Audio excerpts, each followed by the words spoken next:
to chaos on India's roads, but this kind of chaos is specific to what we see in rural India. Buses, tractors, two-wheelers, contraptions that look like electric three-wheelers made God knows where, all milling about together here.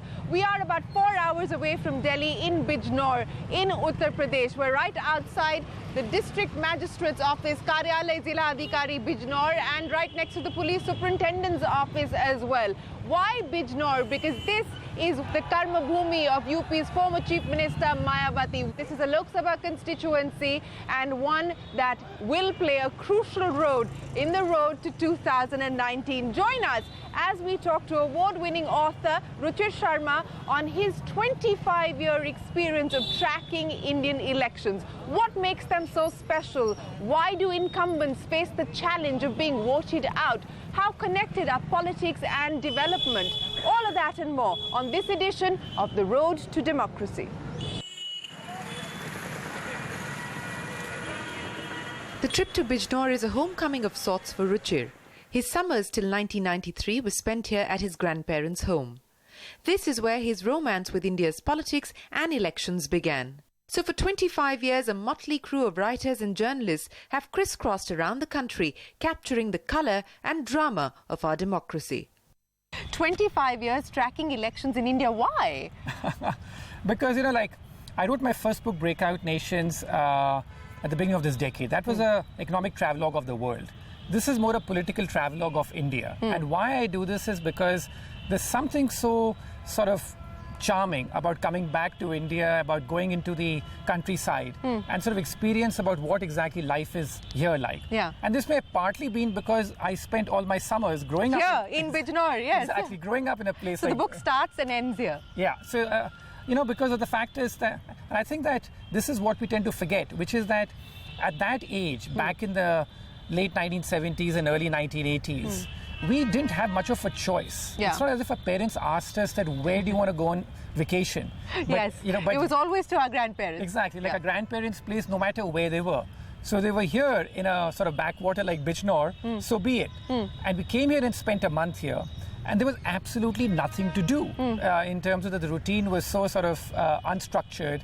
The Ghanta Ghar here at the center here, the clock never worked on that Ghanta Ghar. So there was no sense of time. Yeah. And instead what you got was basically, I think that someone said this, that boredom tends to foster creativity.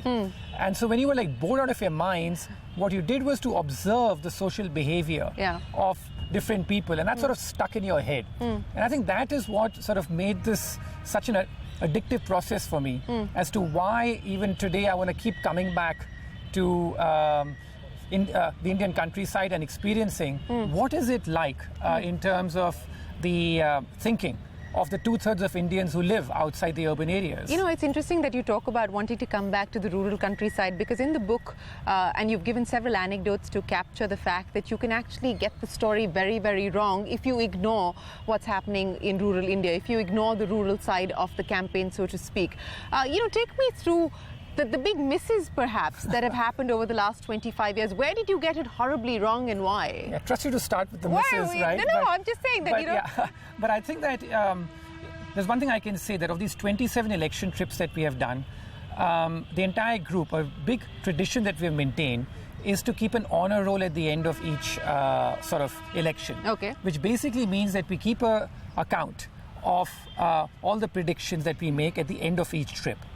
And I can quite proudly say that apart from one instance in 2003, the group has got it broadly correct, at least the direction correct, yes. Now let's focus on 2003, that we were in Rajasthan.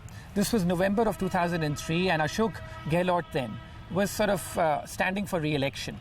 And what happened there was that we went out there, we spent a few days traveling in Rajasthan, driving all the way from Delhi to Kota, and then all the way back. And most of us came back thinking that Ashok Gehlot was going to win that election. Yeah. And that was partly conditioned, I think, by two things. One, by the fact that he had just been feted in Delhi and other places. So the curse of the cover story returns. Exactly. That, he'd come back to be seen as this sort of, he was voted as the best chief minister of the country. Yeah. And secondly, we spent most of our times in the urban areas in traveling that trip. I think it was our 5th election trip since this tradition started. And what we really missed out, what we learned later on, was that in the countryside, there was a lot of angst against the Gehlot government, partly because the state had suffered two of its worst droughts in history. Yeah. And this is a very dry state anyway. And it suffered two of the worst droughts in history. So after that trip, I learned the lesson that no matter how bad the hotels, you've got to go out in the countryside and spend time, sort of staying at places which may not be exactly the kind of place that you may like. But it's the kind of place that you have to... You've stayed at the Ritz, not quite the Ritz-Carlton, but there have been... Yeah, the Ritz-Bengal in Midnapur. The Ritz-Bengal in Midnapur, Exactly. Yes. I think that was the kind of hotel where the entire troop reached and really requested me that how far is Kolkata from here?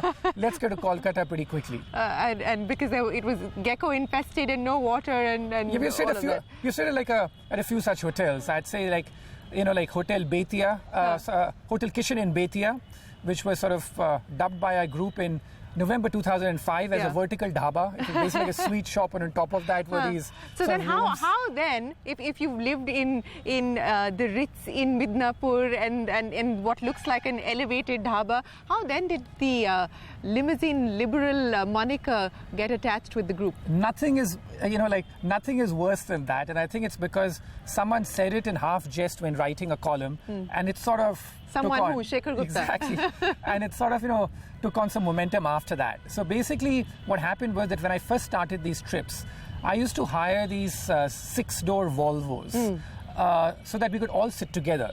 Because in the 1990s, India didn't have any SUVs. So we'd hire these stretch-door Volvos where we could all sit together, to get the conversation going. There's something very addictive about these conversations. Yeah. And that was the only car available.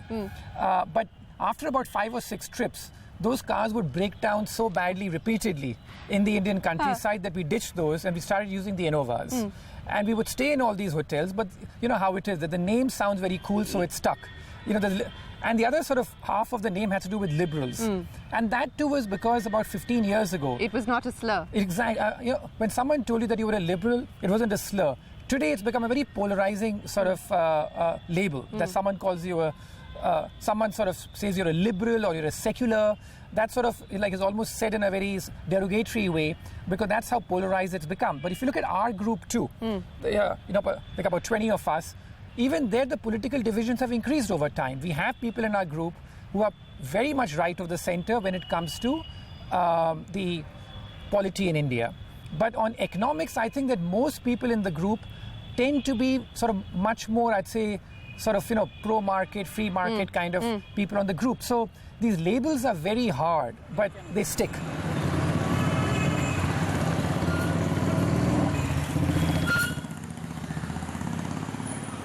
One of the running themes through the book in India's elections is the high anti-incumbency, quite specifically an Indian phenomena, says Ruchir.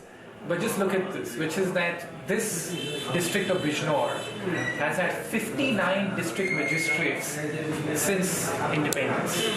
And what's more remarkable is the fact that in the last about 25-30 years, just look at the turnover.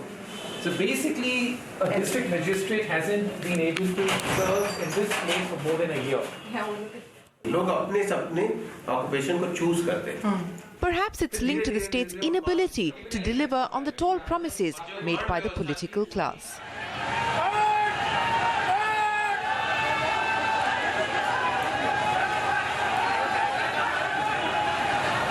Right behind me, farmers protesting, demanding their unpaid dues from sugarcane mills. This is just one of the scenes that we've encountered already as we've entered Uttar Pradesh.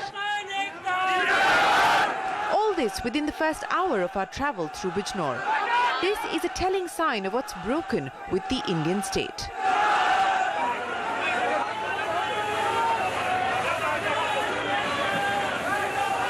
You know what we just saw there, that sugarcane farmers protesting outside the DM's office, being water cannoned. I mean, is that what makes India so ungovernable? The fact that the system is broken at so many levels, and hence the high anti-incumbency that you keep talking about. Yeah, that's one of the sort of big themes of the book, in fact. This term anti-incumbency, as we've discussed before, is very peculiar to India. Now, I think it's much more than that in terms of what's happening in this election. That's just one of the many factors. But what we saw in the district magistrate's office here in Bijnor captures so many things about this place, about how high people's expectations are, even when the government wants to deliver. Yeah. How difficult it is for the actual people on the ground to get what they want. So that's what they were arguing about. Yeah. That the unpaid dues, exactly. The dues haven't been paid for a long period of time. And for me, it's the entire drama that we saw there, which is why I love coming back to India and doing these election trips. No, I want to talk about the rural story that you said and the reason why you got directionally the Rajasthan 2003 vote wrong, because you didn't understand the kind of pain that the rural parts of Rajasthan were seeing. Let's look at what happened then with India Shining, and let's look at what's happening currently as well. Because a lot of the conversation, a lot of the discourse right now is about the farm protests. We just saw what happened outside the DM's office as well. How important is this going to be in this election? Yeah, I really feel that the defining feature of this election is going to be alliances, which is that if you look at the 2014 election, what happened then was, as we well know, that the BJP got 31% of the vote share. But the number of seats it got was 9 times more in terms of like over 280. That ratio was unparalleled in Indian political history. That you never had an instance where a party with 31% of the vote share managed to get more than half the seats in the Lok Sabha. And that happened because the opposition was very badly divided in the key battleground states. I think that in this election, what's going to really matter is that. I don't think the BJP's vote share as such is going to go down too much. Maybe the BJP's vote share will go down a bit in the Hindi heartland area. It may make up a bit in the eastern parts of the country and other parts, maybe. But or it may go down even a bit. But I think that the big thing in this election is going to be about the alliances which are being formed in key battleground states from UP, where we are, right up to Maharashtra. And I think that that's what's really going to define this election more than, I'd say, like this entire debate. In Delhi, we love having these debates about, how is Modi doing and sort of, like how's the budget and how much of sort of anger there is against the government and things. Yeah. All those, I think, are factors, but the really big factor is going to be how many alliances are stitched, because that's the short history of Indian democracy, that whenever alliances are stitched against a very powerful leader at the center, from Indira Gandhi to Rajiv Gandhi to Vajpayee, typically the alliances tend to prevail. But if the alliances don't come together, then I think that Modi has a pretty good chance of coming back. I think it's as simple as that.